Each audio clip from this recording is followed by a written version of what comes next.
తెలంగాణ పైన మంతా తుఫాను పంచ విసురుతుంది. ఉమ్మడి వరంగల్, నల్గొండ, ఖమ్మం, ఆదిలాబాద్, కరీంనగర్, మహబూబ్ నగర్ జిల్లాలో కుంభవృష్టి వర్షం అయితే కురుస్తుంది. ఇక ఉమ్మడి కరీంనగర్ జిల్లాలో వర్ష ప్రభావం సంబంధించి మరింత సమాచారాన్ని మా ప్రతినిధి రవీందర్ లైవ్లో అందిస్తారు. రవీందర్, ప్రస్తుతం కరీంనగర్ జిల్లాలో వర్ష ప్రభావం ఏ విధంగా ఉంది? ఎక్కువగా ఉదయం వేళ నుంచి కూడా కురుస్తున్న వర్షాలతోటి ఇప్పటికే కరీంనగర్ ఉమ్మడి జిల్లా వ్యాప్తంగా చాలా చోట్ల ప్రాంతాలు అయితే జలమైన పరిస్థితి అయితే చెప్పవచ్చు. అయితే సాయంత్రం నుంచి అయితే ఎక్కువ అధికపాతం నమోదైన పరిస్థితులు అయితే చెప్పవచ్చు. అదేవిధంగా హుజరాబాద్ ప్రాంతంలో చూసుకుంటే దాదాపు 26 సెంటీమీటర్ల వరకు కూడా వర్షపాతం నమోదు కావడం జరిగింది. అదేవిధంగా ఉస్నాబాద్ లో 23 సెంటీమీటర్ల వర్షపాతం, అంటే ఇవి రెండు కూడా అత్యధిక వర్షపాతంగా నమోదైందనిగా చెప్పవచ్చు. ఎందుకంటే మేఘాలు వచ్చి ఒకే చోటుగా కుమ్మరిచ్చినట్టుగా వర్షం పడడంతో కూడా చాలా ప్రాంతాలలో ఇప్పటికే జలమయమైన పరిస్థితి అయితే చెప్పవచ్చు. నిన్నటి నుంచి ఇప్పటి వరకు కురుస్తున్న వర్షాల కారణంగా కూడా రైతులకు ఇబ్బందికరంగా మారుతున్న పరిస్థితి కనబడుతుంది. ఎందుకంటే పంట కోత సమయం వచ్చింది. వాళ్ళు కోత సమయంలో వచ్చిన వారు కొంతమంది అయితే కోయడం జరిగింది. పంటకు సంబంధించిన మొత్తం ధాన్యాన్ని అయితే కళ్ళల వద్దకు కూడా తీసుకుపోవడం జరిగింది. ఈ వర్షం పడడంతో కూడా చాలా చోట్ల ఆ మొత్తం మీట మునిగిన పరిస్థితి. అదేవిధంగా ఇంకా కోసే పంట కూడా మొత్తం వాలిపోవడంతో రైతులకు ఇబ్బందికరంగా మారిన పరిస్థితులు అయితే చెప్పవచ్చు. ఎందుకంటే ఆరుగాలం శ్రమించిన పంటలు కూడా మొత్తం ఈ వర్ష కారణంగా కూడా మొత్తం నేలమట్టమైన పరిస్థితులు అయితే చాలా చోట్ల కనబడుతున్నాయి. అదేవిధంగా కరీంనగర్ టౌన్ లో చూసుకుంటే కొన్ని ప్రాంతాల్లో మాత్రం నిన్న మోకాల వంటి వర్షాలు వరద నీరు రావడంతో ప్రయాణికులకు కూడా చాలా ఇబ్బందికరంగా మారిన పరిస్థితులు. అదేవిధంగా హుజరాబాద్ 2-3 కాలనీల్లో మాత్రం మొత్తం ఇళ్లలోకి నీరు చేరడంతో అక్కడ రాత్రి నుంచి కూడా బిక్కుబిక్కుమంటూ ప్రజలైతే చూస్తున్న పరిస్థితి. ఎందుకంటే అక్కడ వర్షం పాతం అధికంగా నమోదు కావడంతో కూడా కొన్ని ప్రాంతాల్లోకి ఇళ్లలోకి నీరైతే చేరిన పరిస్థితి అయితే చెప్పవచ్చు. అదేవిధంగా గోదావరి పరివాహక ప్రాంతాలైన ఇటు మంతని, మహదేవ్పూర్, ముత్తారం ఈ ప్రాంతం అంతా కూడా ఒకవైపు వాగులు వంకలు పొంగిపోవడంతో కొన్ని గ్రామాలకు రాకపోకలు కూడా నిలిచిపోయిన పరిస్థితుల నేపథ్యంలో అక్కడ చాలా వరకు ఇబ్బందికరంగా మారిన పరిస్థితులు అయితే చెప్పవచ్చు. ఎందుకంటే ఈ కరీంనగర్ సంబంధించిన ఉమ్మడి నాలుగు జిల్లాలు ఉన్నాయి. ఇటు జైత్యాల, పెద్దపల్లి, అదేవిధంగా రాజన్న సిరిసిల్ల జిల్లా, కరీంనగర్ జిల్లా, ఈ 4 జిల్లాలకు కూడా ఆరెంజ్ అలర్ట్ చేయడంతో కూడా ఇప్పటికే జిల్లా కలెక్టర్లు అయితే అప్రమత్తం కావడం జరిగింది. ఎందుకంటే టోల్ ఫ్రీ నెంబర్లను కూడా పెట్టి ప్రతి ఒక్క చోట ఏదైనా ప్రమాదాలు జరిగినట్టయితే కంపల్సరీ టోల్ ఫ్రీ నెంబర్ కి సమాచారం అందించినట్టయితే అధికారులు వెంటనే స్పందించే విధంగా కూడా ఇక్కడ జిల్లా కలెక్టర్లు అయితే ముందరిపోతున్న పరిస్థితి కనబడుతుంది. ఎందుకంటే ఈ మూడో తుఫాన్ తోటి ఇప్పటికే చాలా వరకు వర్షం అధికంగా కురుస్తుంది కాబట్టి ఇంకా మరో ఒక రోజు కూడా ఇదే విధంగా వర్షం ఉంటుందని ఇప్పటికే వాతావరణ శాఖ హెచ్చరికలు జారీ చేసిన నేపథ్యంలో ఇప్పటికే రెవెన్యూ సిబ్బంది, అదేవిధంగా పోలీస్ సిబ్బంది, ఎన్డీఆర్ఎఫ్ బృందాలు కూడా అందుబాటులో ఉన్నారు. ఎక్కడైనా ప్రమాదాలు చోటు చూసుకున్నట్టయితే వెంటనే వెళ్లే విధంగా కూడా ఏర్పాట్లు అయితే చేయడం జరిగింది. ఎందుకంటే గతంలో కూడా మనం చూస్తున్నాం రాజన్న సిరిసిల్ల జిల్లాలో ఆ వాగు అధికంగా పొంగిపోవడంతో కూడా అక్కడ ఒకవైపు వేటకు వెళ్ళిన వారు కూడా తీసుకోవడం, వాళ్ళను తీసుకురావడం, ఇటువంటి ప్రమాదాలు చోటు చేసుకున్నాయి. కాబట్టి ముందుగానే వాళ్ళకు ఎటువంటి ప్రమాదాలు జరగవద్దనే కోణంలో కూడా ఇప్పటికే జిల్లా కలెక్టర్లు అయితే అప్రమత్తం కావడం జరిగింది. రెవెన్యూ సిబ్బంది, అదేవిధంగా ఎన్డీఆర్ఎఫ్ బృందాలను కూడా అందుబాటులో పెట్టడం జరిగింది. ఎందుకంటే ఇటు గోదావరి పరివాహక ప్రాంతమైన ఇటు ధర్మాపురి కావచ్చు, ఇటు మంతని, మహదేవ్పూర్, ముత్తారం, అదేవిధంగా ఇటు రామగుండంలో చూసుకుంటే అక్కడ ఆ కాలనీలో శివానగర్ ఆ ప్రాంతం అంతా కూడా ఈ వరద నీరు అధికంగా రావడంతో ఆ గోదావరి ఉధృతంగా ఉంటుంది. అదేవిధంగా దాని బ్యాక్ వాటర్ అనేది ఆ కాలనీలోకి వస్తాయి కాబట్టి అక్కడ కూడా ఆ పోలీసు యంత్రాంగం కూడా అప్రమత్తంగా ఉంది. రెవెన్యూ అధికారులు కూడా ఎల్లవేళలా చూస్తున్న పరిస్థితి కనబడుతుంది. ఎందుకంటే అక్కడ వాటర్ అధికంగా వచ్చినట్టయితే వాళ్ళ ఇళ్లలోకి చేరి వాళ్లకు నివాసించే పరిస్థితులే ఉన్నాయి కాబట్టి అక్కడ కూడా వరద నీరు అధికంగా వచ్చినట్టయితే వాళ్ళను వేరే చోటుకు తరలించే విధంగా, సురక్షిత ప్రాంతాలకు తరలించే విధంగా కూడా అక్కడ కూడా బృందాలను పెట్టడం జరిగింది.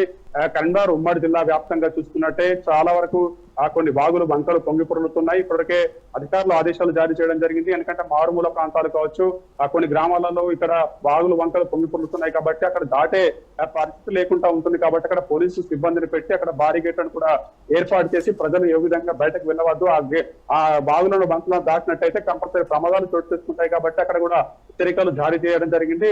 అక్కడ కూడా పోలీసు యంత్రాంగం కూడా అప్రమత్తంగా ఉండాలని ఇప్పటికే జిల్లాకు సంబంధించిన కమిషనర్ ఇప్పటికే ఆదేశాలు జారీ చేయడం జరిగింది. ఎందుకంటే వరద నీరు అధికంగా వస్తుంది, వర్షం అధికంగా పడినట్టయితే కంపల్సరీ ఇళ్లలోకి కూడా బయటకు రావద్దు, ఏదైనా అత్యవసర సమయం ఉంటేనే బయటకు రావాలి, అంతే తప్పించి ఎవరు కూడా బయటకు రావద్దని కూడా ఇప్పటికే సూచనలు చేయడం జరిగింది. కరీంనగర్ ఉమ్మడి జిల్లా వ్యాప్తంగా ఇంకా వర్షం అదే విధంగా కొనసాగుతుంది. అంటే ఈ రోజు ఉదయం నుంచి కొంచెం తగ్గుముఖం పట్టినట్టుగా కనబడుతుంది. కానీ ఇంకా ఒక్కో రోజు వరకు అంటే ఇంకా 24 అవర్స్ వరకు కూడా ఈ మొదటి తుఫాన్ సంబంధించిన ప్రభావం కరీంనగర్ ఉమ్మడి జిల్లా వ్యాప్తంగా ఆరెంజ్ అలర్ట్ చేయడం జరిగింది. కాబట్టి ప్రతి ఒక్కరు అప్రమత్తంగా ఉండాలి. వర్షపాతం కూడా అధికంగా నమోదయ్యే అవకాశం కనబడుతుంది. కాబట్టి ఎవరు కూడా ఎటువంటి ప్రమాదాలు ఉన్నా కానీ ఒకవైపు టోల్ ఫ్రీ నెంబర్లకు ఫోన్ చేసి అందుబాటులో ఉన్న అధికారులను కూడా పంపించే విధంగా ఇప్పటివరకే జిల్లా యంత్రాంగం అయితే ముందరికి పోతున్న పరిస్థితి కనబడుతుంది. రైతులు ఆరుగాలం శ్రమించి పంట పండించిన పంటలను కూడా ఇటు గంగాధర కావచ్చు, ఇటు హుజరాబాద్, కొన్ని జమ్మికుంట ఈ ప్రాంతాలలో మాత్రం కళ్ళ పైన వడ్లను తీసుకురావడం జరిగింది. ఆ వడ్లని కూడా తడిసి ముద్దైన పరిస్థితుల నేపథ్యంలో రైతాంగం కూడా దిగాలు తీసే పరిస్థితి కనబడుతుంది. ఎందుకంటే అది మొత్తం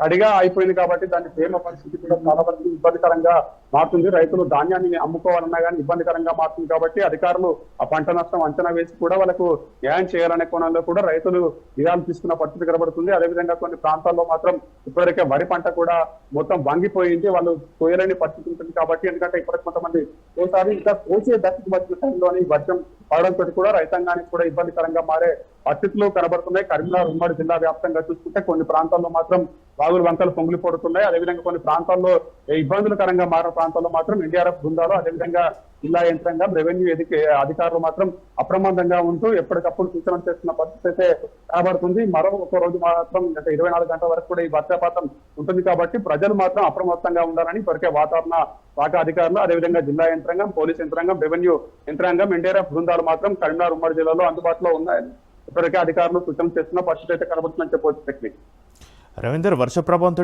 విద్యుత్ సరఫరా ఏ విధంగా జరుగుతుంది? విద్యుత్ అధికారులు ఏం చెబుతున్నారు? ఇప్పుడు మనం చూసుకోవచ్చు ఇటు మంతని కావచ్చు, ముత్తారం, మహాదేవ్పూర్ ఈ ప్రాంతం అంతా అదేవిధంగా ఇటు రామగుండం సంబంధించి అక్కడ శివానగర్ ప్రాంతం అంతా గంగానగర్ ఉంటుంది. ఆ వరద నీరు అనేది అధికంగా వస్తుంది కాబట్టి ఎందుకంటే ఆ వరద నీరులోకి చేరినట్టయితే ఈ కరెంటుకు సంబంధించిన విద్యుత్ స్తంభాలు అయితే ఇబ్బందికరంగా మారుతుంది. ఎందుకంటే వార్తీలు కిందికి ఉంటాయి కాబట్టి అక్కడ ఎటువంటి ప్రమాదాలు జరగకుండా ఇప్పటికే హెచ్చరికలు జారీ చేయడం జరిగింది. అధిక వాటర్ వచ్చినట్టయితే ఇళ్లలోకి నీరు చేరినట్టయితే కూడా అక్కడ పవర్ కటింగ్ అయితే ఉంటుంది కాబట్టి ప్రజలు ఎటువంటి ఇబ్బందులు పడవద్దు, మేము అందుబాటులో ఉన్నామని ఇప్పటికే ఎలక్ట్రిషియన్ సంబంధించిన అధికారులు కూడా వాళ్ళు చెప్తున్న పరిస్థితి కనబడుతుంది. ఎందుకంటే ఇప్పటికే అంటే గత నిన్నటి నుంచి కూడా ఒకవైపు అధికారులను అప్రమత్తం చేస్తున్నారు. ఎందుకంటే ఎక్కడైనా ప్రమాదాలు జరిగినా కానీ ఏదన్నా ఇబ్బందికరంగా మారినా కానీ వరద నీరు అధికంగా వచ్చినా కానీ ఇళ్లలోకి పవర్ సప్లై కట్ అయినాక కూడా వాళ్ళను వేరే చోట్లకు తరలించే విధంగా ఇప్పటికే అధికారులు ముందరికి పోతున్నారు కాబట్టి ఇప్పటికైతే అటువంటి ప్రమాదం అయితే ఏం లేదు. మనకు చూసుకుంటున్న దాని ప్రకారంగా చూసుకున్నట్టయితే ఆ వరద నీరు మాత్రం ఇళ్లలోకి వచ్చింది, వాళ్ళకి కొంచెం ఇబ్బందికరంగా మారుతుంది. కానీ ఇంకా పవర్ సప్లై అయితే ఇక్కడ ఇప్పటివరకు కరీంనగర్ ఉమ్మడి జిల్లా వ్యాప్తంగా కట్ చేయని పరిస్థితి అయితే కనబడుతుందని చెప్పొచ్చు. ఈ వర్షం ఇదే విధంగా 24 గంటలు పడ్డట్టయితే కంపల్సరీ ప్రమాదం జరిగే అవకాశాలు ఉంటే కొన్ని ప్రమాద హెచ్చరికలు కూడా జారీ చేశారు కాబట్టి అక్కడ కూడా అప్రమత్తంగా అధికారులు ఉంటున్నారు. ఎందుకంటే 24 గంటల వరకు కూడా ఎప్పుడు వర్షం వస్తుందా ఎప్పుడు పోతుందా అనేది మనకు తెలియదు కాబట్టి కంపల్సరీ వాతావరణ శాఖ చెప్పిన దాని ప్రకారంగా మాత్రం 24 గంటల వరకు మాత్రం ప్రజలైతే అప్రమత్తంగా ఉండాలి. అదేవిధంగా జిల్లా స్థాయికి సంబంధించిన అధికారులు కావచ్చు, రెవెన్యూ అధికారులు కావచ్చు, కింది స్థాయి వ్యవస్థ కావచ్చు, ఒకవైపు ఎలక్ట్రిసిటీ సంబంధించిన అధికారులు కావచ్చు, ప్రతి ఒక్కరు అప్రమత్తంగా ఉండాలి. ఏమైనా ప్రమాదాలు చోటు చేసుకున్నట్టయితే టోల్ ఫ్రీ నెంబర్లకు ఫోన్ వచ్చినట్టయితే కంపల్సరీ అక్కడ ప్రమాదం జరిగిన చోటుకు వెళ్లి వెంటనే వారిని సురక్షిత ప్రాంతాలకు తరలించడం, అక్కడ ఎన్డీఆర్ఎఫ్ బృందాలు అంటే అధిక ప్రమాదం జరిగినట్టయితే ఎన్డీఆర్ఎఫ్ బృందాలను పంపించి కూడా ఒకరి సురక్షిత ప్రాంతాలను ప్రజలకు తరలించే విధంగా మాత్రం జిల్లా యంత్రాంగం ముందరికి పోతున్న పరిస్థితి అయితే కనబడుతుందని చెప్పవచ్చు. Right, thank you Ravinder.